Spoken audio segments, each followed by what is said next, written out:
नमस्ते बच्चों, लिटविट एकेडमी में आप सबका स्वागत है।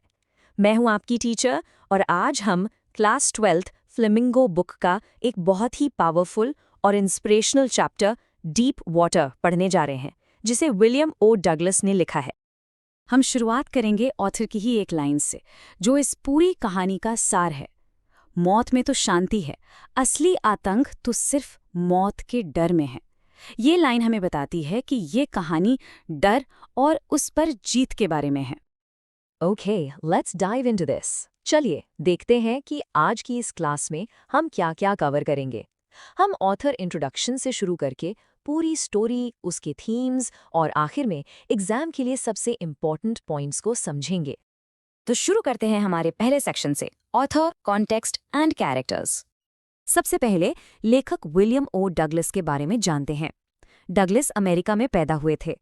वो प्रेसिडेंट रूजवेल्ट के दोस्त और सलाहकार बने, और सबसे जरूरी बात, वो यूएस सुप्रीम कोर्ट में 36 साल तक जस्टिस रहे, जो एक रिकॉर्ड है। वो लोगों के व्यक्तिगत अधिकारों के एक बड़े समर्थक थे। ये जो चैप्टर है डीप वाटर, ये उनकी ऑटोबायोग्राफी यानी आत्मकथा ऑफ मेन एंड माउंटेन्स से लिया गया एक छोटा सा हिस्सा है। इसमें वो अपने बचपन के एक हादसे के बारे में बताते हैं, जिसमें वो स्विमिंग पूल में लगभग डूब गए थे। ये कहानी उनके पानी के डर, जिसे हाइड्रोफोबिया कहते हैं, और फिर उस डर पर जीत हासिल करने के बारे में है। इस कहानी में मुख्य रूप से 4 कैरेक्टर्स हैं। पहले हैं खुद नैरेटर विलियम डगलस। दूसरा है वो 18 साल का लड़का जिसे बिग ब्रूजर कहा गया है, जो डगलस को पानी में फेंक देता है। तीसरे हैं उनके इंस्ट्रक्टर, जिन्होंने उन्हें तैरना सिखाया। और चौथे हैं उनके पिता, जिनका जिक्र एक शुरुआती घटना में आता है। Let's move to and see how this builds. अब आते हैं सेक्शन 2 पर। चलिए देखते हैं कि इस डर की शुरुआत आखिर हुई कैसे। डगलस के मन में पानी का डर 2 घटनाओं से बैठा।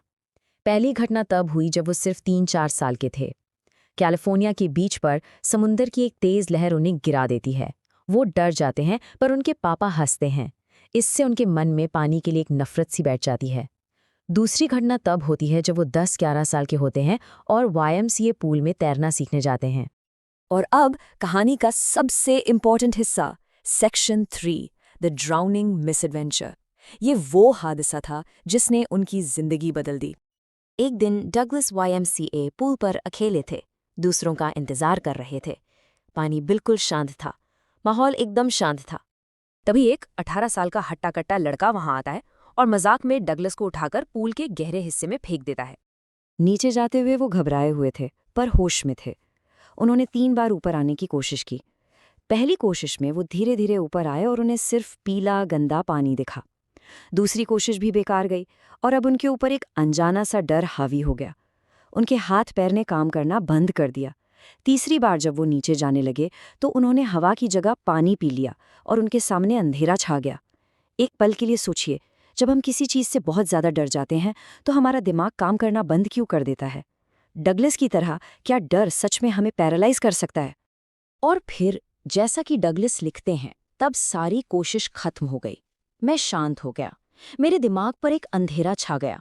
उसने डर को मिटा दिया, मैं बेहोशी में चला गया और जिंदगी का पर्दा गिर गया।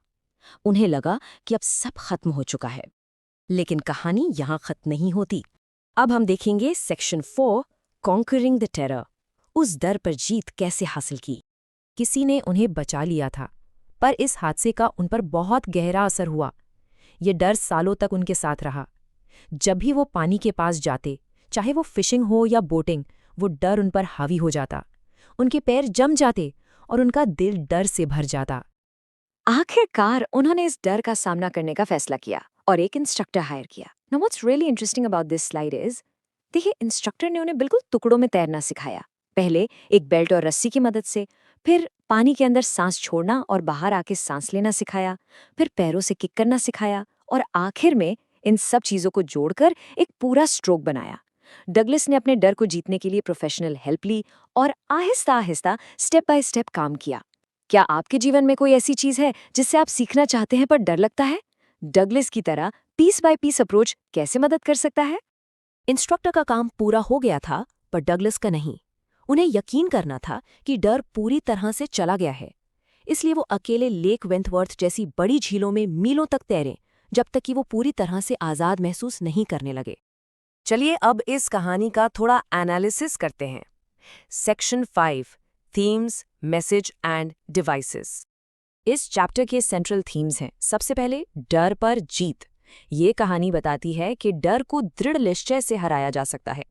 दूसरा थीम है परसिवियरेंस यानी लगन। और तीसरा थीम है कि कैसे बचपन का कोई बुरा अनुभव हमारे मन पर गहरा असर डाल सकता है। So the crucial point is, इस कहानी का सबसे बड़ा संदेश प्रेसिडेंट रूजवेल्ट के शब्दों में है। हमें जिस चीज से डरना चाहिए वो खुद डर ही है। मतलब असली दुश्मन डर की फीलिंग है, वो चीज नहीं जिससे हम डरते हैं। और ये ब्रिलियंटली इलस्ट्रेट्स करता है कि ऑथर ने अपनी बात को प्रभावी ढंग से कहने के लिए कुछ लिटरेरी डिवाइसेस का इस्तेमाल किया है, जैसे फर्स्ट पर्सन नैरेटिव, जिससे हम उनकी फीलिंग्स से सीधा जुड़ पाते हैं। उन्होंने इमेजरी का भरपूर इस्तेमाल किया है, जैसे गंदा पीला पानी, और पानी यहाँ डर और आज़ादी दोनों का प्रतीक है। और आखिर में सबसे ज़रूरी सेक्शन 6, जो आपको एग्जाम में बहुत हेल्प करेगा, की एग्जाम टेकअवेज। एग्जाम में अक्सर ये सवाल पूछा जाता है, डगलस ने ये कैसे सुनिश्चित किया कि उन्होंने अपने पुराने डर पर पूरी तरह से जीत हासिल कर ली है। बच्चों, ये क्वेश्चन बहुत इंपॉर्टेंट है। इसका आंसर पॉइंट्स में लिखने से आपको फुल मार्क्स मिल सकते हैं। ध्यान से इस स्लाइड को देखिए कि इसके आंसर में कौन से की पॉइंट्स होने चाहिए। आपके आंसर में ये पॉइंट्स होने चाहिए। उन्हें सिर्फ इंस्ट्रक्टर की ट्रेनिंग से संतुष्टि नहीं थी। उन्होंने पूल में अकेले तैरकर खुद को टेस्ट किया।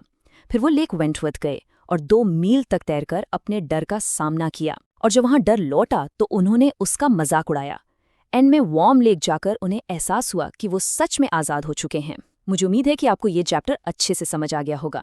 अगर आपको ये वीडियो लेक्चर पसंद आया तो प्लीज़ इसे लाइक ज़रूर करें और अपने दोस्तों के साथ शेयर करें, ताकि उनकी भी मदद हो सके। और हाँ, आगे आने वाले चैप्टर्स के ऐसे ही डिटेल्ड एक्सप्लेनेशंस के लिए लिटरेट एकेडमी चैनल को सब्सक्राइब करना मत भूलिएगा।